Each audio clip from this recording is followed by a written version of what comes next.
आज हम लोग कक्षा 12 के पहला चैप्टर पदार्थ की ठोस अवस्था, सॉलिड स्टेट ऑफ मैटर के बारे में पढ़ेंगे। सबसे पहले हम लोग जानेंगे कि पदार्थ की अवस्थाएं क्या होती हैं। जैसा कि हम लोग पहले की क्लासों में पढ़ चुके हैं कि पदार्थ की 3 अवस्थाएं होती हैं, ठोस, द्रव और गैस। हम पढ़ेंगे ठोस अवस्था के बारे में। पदार्थ की वैसी अवस्था जिसका आयतन और आकार निश्चित होता है ठोस अवस्था कहलाता है। मतलब ऐसे पदार्थ जिसका आयतन और आकार दोनों निश्चित हो उसे ठोस अवस्था में कहा जाता है।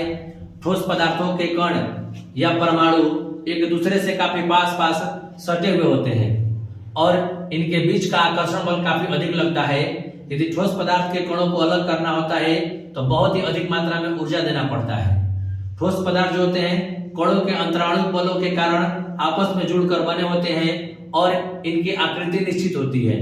इनके कणों के बीच रिक्त स्थान बहुत कम पाया जाता है, इसलिए ये कठोर होते हैं। ठोस पदार्थों को उनके गुणों के आधार पर 2 भागों में बांटा गया है।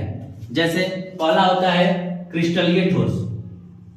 ठोस 2 प्रकार के होते हैं, जिसमें पहला होता है क्रिस्टलीय ठोस, जिसे कि रवेदार ठोस भी कहा जाता है, और दूसरा होता है अक्रिस्टलीय ठोस।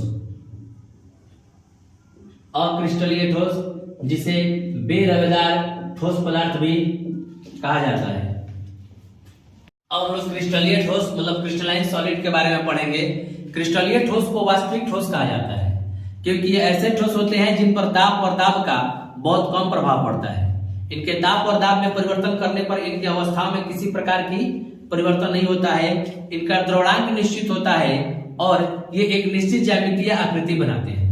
मतलब ये वैसे ठोस होते हैं जिसकी आकृति जो होती है वह निश्चित होती है और ये पूर्ण रूप से निश्चित व्यवस्था में एक दूसरे से जुड़े होते हैं। ये एक निश्चित सतहों से घिरे होते हैं और उन सतहों को तल कहा जाता है।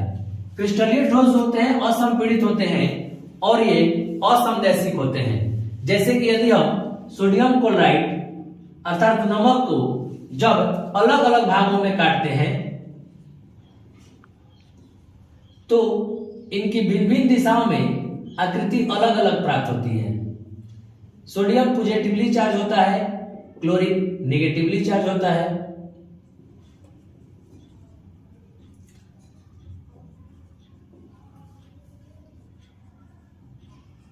तो जब इसे कर्व लाइन में हम लोग काटते हैं तो सिर्फ सोडियम प्राप्त होता है। जब इसे वर्टिकल और हॉरिजॉन्टल लाइन में काटते हैं तो अलग अलग प्राप्त होता है। इसलिए जो क्रिस्टल होते हैं क्रिस्टलीय ठोस ये असमदैशिक होते हैं। असमदैशिक का मतलब ये होता है असमान दिशाओं में, मतलब उनका गुण जो अलग अलग प्राप्त हो। ठोस के अंतर्गत कांच, सोडियम क्लोराइड आता है। उसके बाद हम लोग पढ़ेंगे अक्रिस्टलीय अमॉर्फस सॉलिड। ये एक ऐसे सॉलिड होते हैं जो उच्च अणुभार वाले ठोस पदार्थ होते हैं। इनका कुछ भाग रवेदार तो कुछ भाग बेरवेदार होता है। अक्रिस्टलीय जो ठोस पदार्थ होते हैं वे कम दृढ़ होते हैं और अक्रिस्टलीय ठोस पदार्थों में एक निश्चित ज्यामितीय आकृति नहीं पाई जाती है।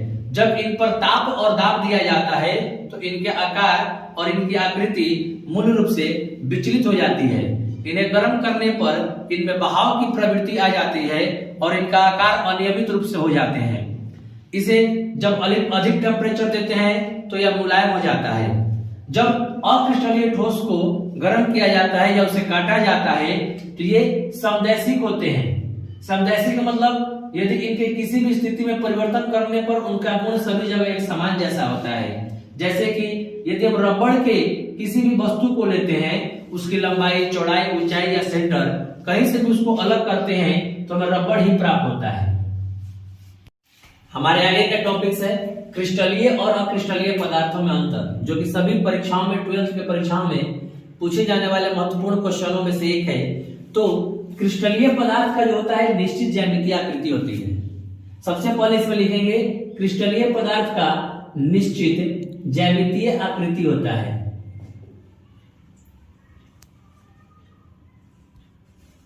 और अक्रिस्टलीय पदार्थों का निश्चित ज्यामितीय आकृति नहीं होता है। इनके जो होते हैं भौतिक गुण जब छोटे छोटे कणों में बढ़ जाता है तो सभी दिशा में असमान होता है और इसके भौतिक गुण जो होते हैं समान होते हैं। इनका जो द्रव्यमान होता है वो एक प्रकार से पूरी तरह से निश्चित होता है, स्पष्ट होता है, जबकि अक्रिस्टल के जो द्रव्यमान होते हैं वह स्पष्ट नहीं होते हैं, निश्चित नहीं होता है।